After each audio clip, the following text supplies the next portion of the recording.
Shalom, shalom, je vous bénis dans le nom de Jésus. Je suis votre humble serviteur, le prophète Noël. Ne soyez pas attristés parce que je n'ai pas l'habitude de publier à chaque fois des messages, mais je fais les choses selon le Saint-Esprit. Et aujourd'hui, le Seigneur me charge de vous partager un message. L'heure est grave, mes amis. L'heure est très grave. Sans plus tarder, le message que le Seigneur m'a donné se trouve dans Luc 18, verset 8. Lisons ensemble. Je vous le dis, il fera promptement justice. Mais quand le Fils de l'homme viendra, trouvera-t-il la foi sur la terre?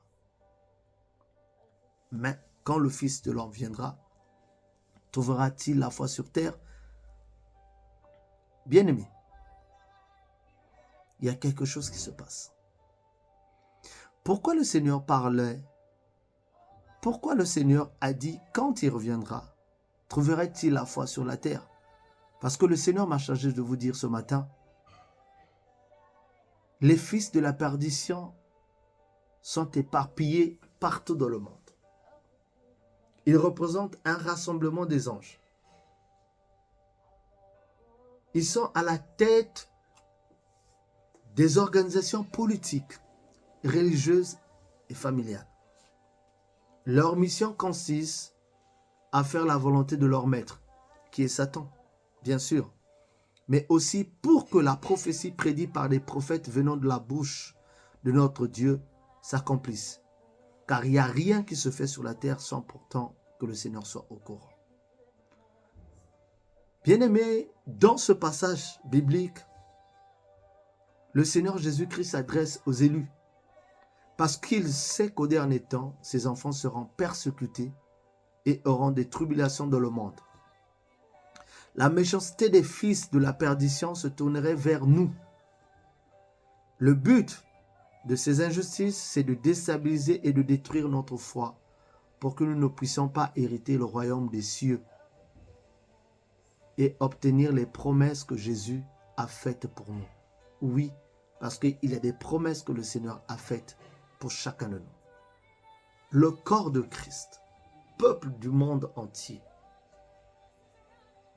que tu sois blanc, noir, jaune, rouge, quelle que soit la couleur de ta peau, entends le message que Dieu te dit.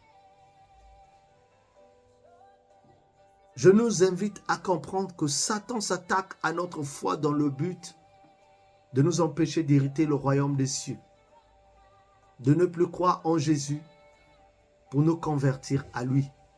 C'est ça le but que Satan veut détruire notre foi. C'est le but à laquelle que Satan veut détruire notre foi. De nous empêcher d'hériter le royaume des cieux, de ne plus croire en Jésus, Christ pour nous convertir à lui. Dans Proverbe 4, 23, il est dit ceci.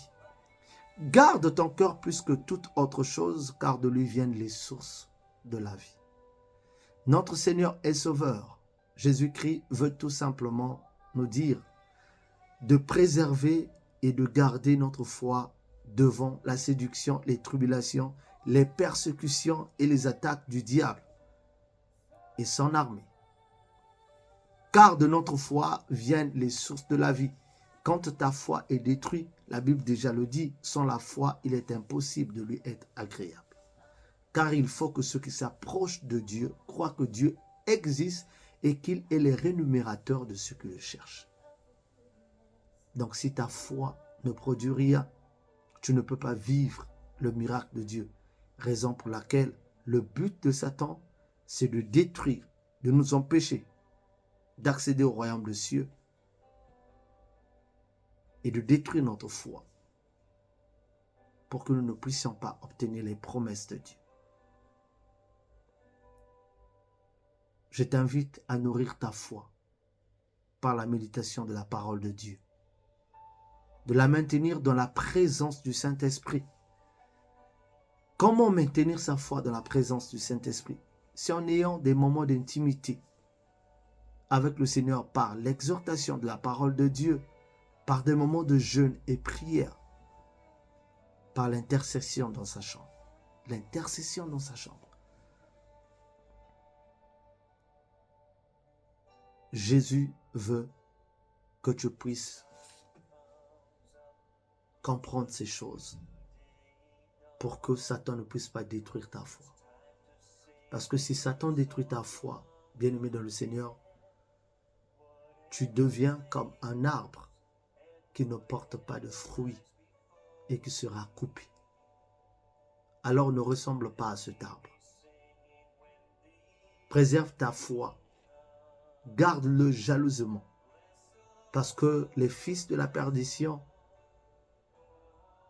leur mission, c'est de détruire notre foi.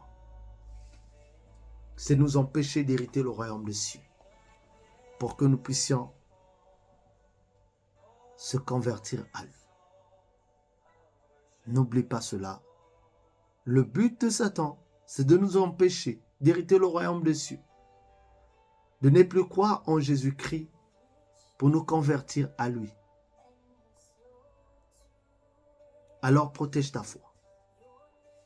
Garde-le jalousement et tu vivras le miracle du Seigneur. Et la Bible déclare, fuyez les mauvaises compagnies.